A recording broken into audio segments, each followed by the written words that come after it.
Okay, now let's prove that this particular function 2n square is equals to big O of n cube. So if this is true, then we can rewrite this particular function 2n square, that is f of n, is lesser than equals to some constant c multiplied by g of n.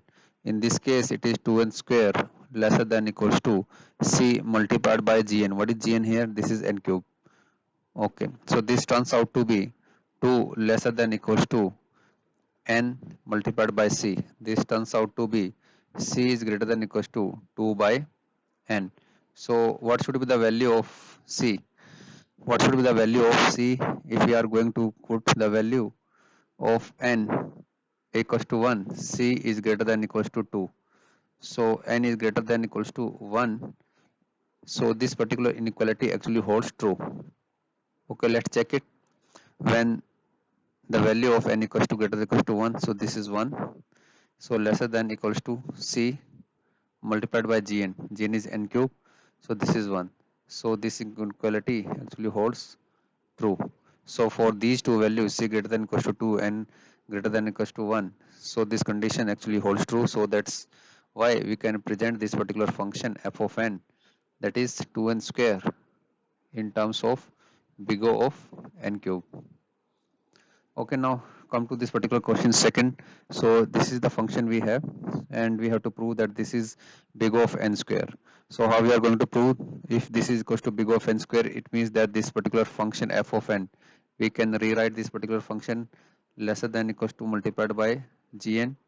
So it means that this is 100, oh, the sorry 1000 n square plus 1000 n lesser than equals to some constant c multiplied gn. What is gn here?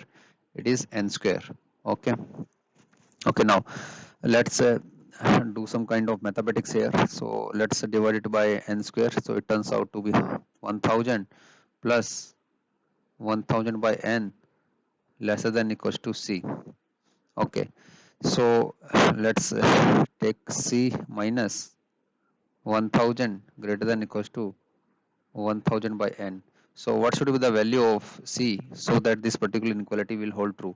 So if we have c equals to 1000, so this turns out to be c is 1000 or 2000. If c is 2000, then this turns out to be 1000 greater than equals to 1000 by n. So what is the value of n? The value of n should be equals to 1. So it means that these are the two critical points at which this particular inequality actually holds true. So let's check it. So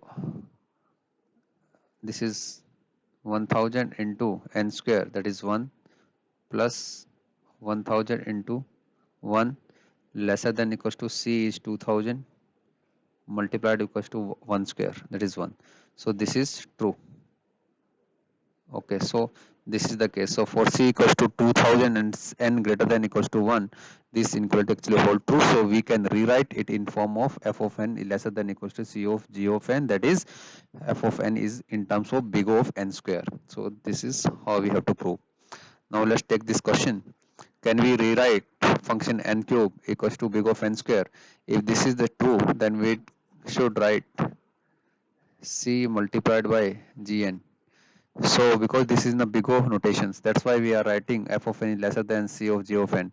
So this is n cube lesser than equals to c. What is gn? It is n square. So this turns out to be n lesser than equals to c multiplied by 1. Okay, so can you find some value of c at which this particular inequality holds true? So when n is approaching to larger number, because the theory of asymptotic notations always deals with when n is approaching to very large number. So when n is approaching to very large number, this right hand side is always a constant, but this is actually, this left hand side is increasing. So at very large value of n greater than some n naught value, this keeps on increasing. This particular left hand side will increase exponentially or linearly, rather than saying exponentially, it will increase linearly as comparison to this particular constant function. So this particular inequality will not hold true in when n is greater than n naught, that is it is increasing linearly, it is increasing to some larger number. So this becomes false. If this becomes false, then our assumption or whatever we have written, it is actually not true. So this is false. It means that this is false. It means that this particular question that we are given, that is n cube can be written as big of n square, it is actually not true, it is false. Okay, so now see this particular question number 4. We have to show that this particular function f of n can be written as f big O of n. So it means that 2n plus 10 can be written as c into multiplied by gn function. What is gn here? It is n. Okay, so this is 2 upon 10 by n lesser than equals to c. So this turns out to be c minus 2 greater than equals to 10 by n. So what should be the value of c?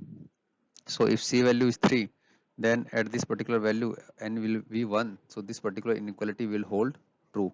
Let's check it. C value is 3, it turns out to be 1 greater than 10.